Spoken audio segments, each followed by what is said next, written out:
Hello అండి, అందరికీ నమస్తే. Welcome back to our channel. ఇవాళ ఒక మంచి రెసిపీతో మీ ముందుకు వచ్చానండి. అందరికీ చాలా ఇష్టమైన కేక్ రెసిపీ, అది కూడా చాక్లెట్ ఫ్లేవర్తో చాక్లెట్ కేక్ ఎలా చేసుకోవాలో చూద్దాము. ఇంట్లో ఉన్న ఇంగ్రీడియంట్స్తోనే ఈ కేక్ని ఈజీగా ప్రిపేర్ చేయొచ్చండి. ఎక్కువ శ్రమ లేకుండా చాలా ఈజీగా సూపర్ టేస్ట్తో సింపుల్గా చేసుకోవచ్చు. చాలా సింపుల్గా ఈ కేక్ని ఎవరైనా చేసుకోవచ్చండి. వీడియోని స్కిప్ చేయకుండా లాస్ట్ వరకు చూసినట్టయితే క్లియర్గా అర్థమవుతుంది. వీడియోని చూసి నిజంగా నచ్చిన వాళ్ళు లైక్ చేయకుండా మాత్రం వెళ్ళకండి ప్లీజ్. మీరు లైక్ చేయడం వల్ల ఈ వీడియోని ఇంకొంతమందికి సజెస్ట్ చేస్తుంది. ఇప్పుడు టేస్టీ చాక్లెట్ కేక్ని ఎలా చేసుకోవాలో క్లియర్గా చూద్దాం. ముందుగా కేక్ టిన్కి నెయ్యిని కానీ నూనెని కానీ బటర్ని కానీ వేసి మొత్తం అప్లై చేసుకొని బటర్ పేపర్ని కానీ లేదంటే మైదాని కానీ వేసి డస్ట్ చేసుకోవాలి. ఇలా అంచులెంబడి కూడా బటర్ని రాసుకొని డస్ట్ చేసుకోవాలి. ఇలా బటర్ పేపర్ ఉంటే బటర్ పేపర్ని పెట్టుకోవచ్చు, లేదంటే మైదా పిండితో డస్ట్ చేసుకోవాలి. ఇలా బటర్ పేపర్ పెట్టిన తర్వాత కూడా పైనుంచి కూడా బటర్ అప్లై చేసుకోవాలి. ఎక్కడ గ్యాప్స్ లేకుండా ఇలా నీట్గా పేపర్ని వేసుకొని ఇలా బటర్ని అప్లై చేసుకోవాలి. ఇలా రెడీ చేసుకొని కేక్ టిన్ని పక్కకు పెట్టుకోవాలి. ఇప్పుడు కేక్ బ్యాటర్ని ప్రిపేర్ చేసుకుందాము. ఒక మిక్సింగ్ బౌల్ తీసుకొని దానిలోకి 1/3 కప్పు ఆయిల్ తీసుకోవాలి. ఇక్కడ సన్ఫ్లవర్ ఆయిల్ తీసుకుంటున్నానండి.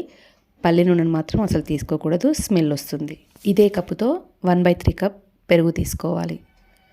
ఇప్పుడు ఒక కప్పుకి షుగర్ పౌడర్ వేసుకోవాలి. పౌడర్లా కాకుండా షుగర్లా తీసుకోవాలనుకుంటే 3/4 కప్ సరిపోతుంది. ఇప్పుడు ఇవన్నీ బాగా కలిసేలాగా ఒక 5 నుంచి 10 నిమిషాలు ఇలా బాగా బీట్ చేసుకోవాలి.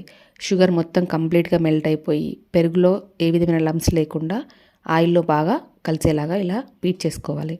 ఇలా స్మూతీ కన్సిస్టెన్సీ వస్తుంది కదండి. ఇప్పుడు ఒక కప్పుకి మైదా పిండి వేసుకోవాలి. పావు కప్పుకి కోకో పౌడర్ తీసుకోవాలి. 1 టీ స్పూన్కి బేకింగ్ పౌడర్, 1/2 టీ స్పూన్కి బేకింగ్ సోడా, కొంచెం పించ్ ఆఫ్ సాల్ట్ వేసుకోవాలి ఈ టేస్ట్ని బ్యాలెన్స్ చేయడం కోసం. ఇప్పుడు ఇవన్నీ బాగా కలిసేలాగా ఒక స్పూన్ని కానీ ఇలా స్పాచులాని కానీ తీసుకొని కట్ అండ్ ఫోల్డ్ మెథడ్, అంటే ఇలా ఒకే వైపు రొటేట్ చేస్తూ కలుపుకోవాలి. అదే పనిగా అటు ఇటుగా కలపకుండా ఇలా ఒకే వైపుగా తిప్పుతూ నిదానంగా కలుపుకోవాలి. ఎంత టైం తీసుకున్నా కూడా ఇదే విధంగా ఒకే వైపు కట్ అండ్ ఫోల్డ్ మెథడ్లో, అంటే ఇలా రౌండ్గా తిప్పి మధ్యలోకి ఇలా అనడము, ఈ రకంగానే బ్యాటర్ని బాగా కలుపుకోవాలి. చూడండి మొత్తం కలిసిపోయింది. ఇప్పుడు అరకప్పుకి పాలు తీసుకొని కొద్ది కొద్దిగా వేసుకుంటూ ఈ బ్యాటర్ని కలుపుకోవాలి. ఒకేసారి పాలు మొత్తం వేసుకొని మనం కలిపినట్టయితే వెంటనే పల్చగా అయిపోతుంది. అలా కాకుండా ఇలా కొద్ది కొద్దిగా పాలను యాడ్ చేస్తూ బ్యాటర్ని కలుపుకోవాలి. అది కూడా చెక్ చేస్తూ వేసుకోవాలండి. 1/2 కప్పు కూడా పడతాయా లేదా అని కూడా చూసుకుంటూ కలుపుకోవాలి. చూడండి మనం ఏ విధంగా అయితే కలుపుతున్నామో ఆ యాంగిల్ అయితే మార్చుకోకుండా అదే విధంగా ఒకే వైపుకి కలుపుకోవాలి. ఇలా మనం పాలను వేస్తూ నిదానంగా కలుపుతుంటే పాలు అబ్జర్వ్ చేసుకుంటూ ఉంటుంది కదండి. కన్సిస్టెన్సీ కూడా చెక్ చేసుకుంటూ కలుపుకోవాలి.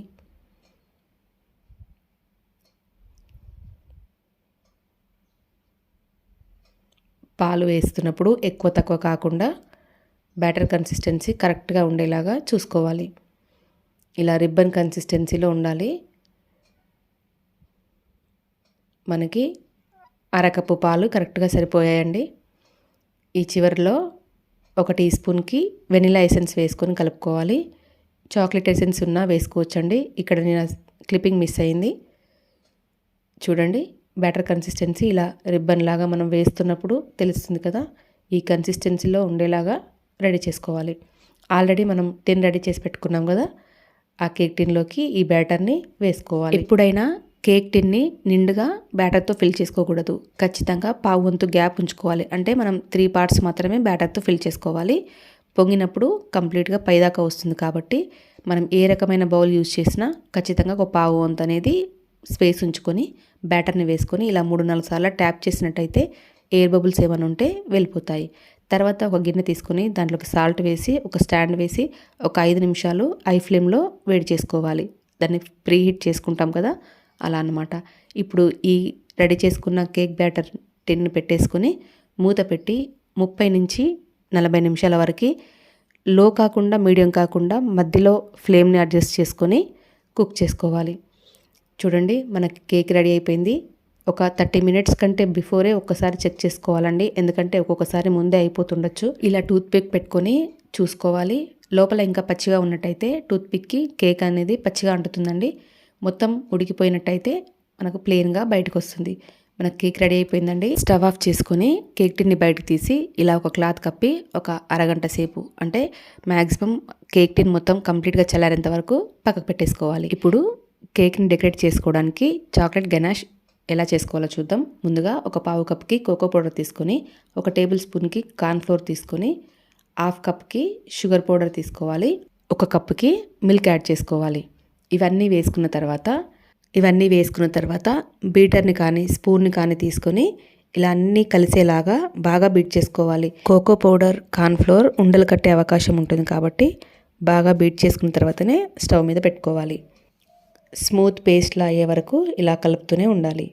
ముందు బాగా కలుపుకొని ఏమాత్రం ఉండలు లేకుండా చూసుకొని అప్పుడు స్టవ్ ఆన్ చేసుకొని ఇలా కంటిన్యూస్గా కలుపుతూనే కుక్ చేసుకోవాలి. మనం కలపడం ఆపేస్తే కింద అడగంటే ఛాన్స్ ఉంటుంది కదండి, అందుకే ఇలా కలుపుతూనే ఉండాలి. ఇలా 2-3 నిమిషాలలో దగ్గరకు వచ్చేస్తుందండి. ఇలా చిక్కబడిన తర్వాత ఒక టేబుల్ స్పూన్కి బటర్ యాడ్ చేసుకొని ఒకసారి కలుపుకోవాలి.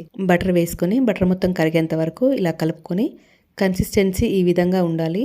మరీ పల్చగా కాకుండా మరీ గట్టిగా కాకుండా పోరింగ్ కన్సిస్టెన్సీ, అంటే మనం కేక్ పైన ఈ సిరప్ వేసినప్పుడు కేక్ పైన కోట్ అయ్యేలాగా ఉండాలి.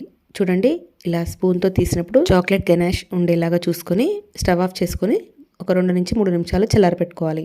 ఈలోగా మనం కేక్ని డిమోల్డ్ చేసుకుందాము. చుట్టూ మనం బటర్ పేపర్ వేసాం కాబట్టి ఈజీగా డిమోల్డ్ అవుతుందండి.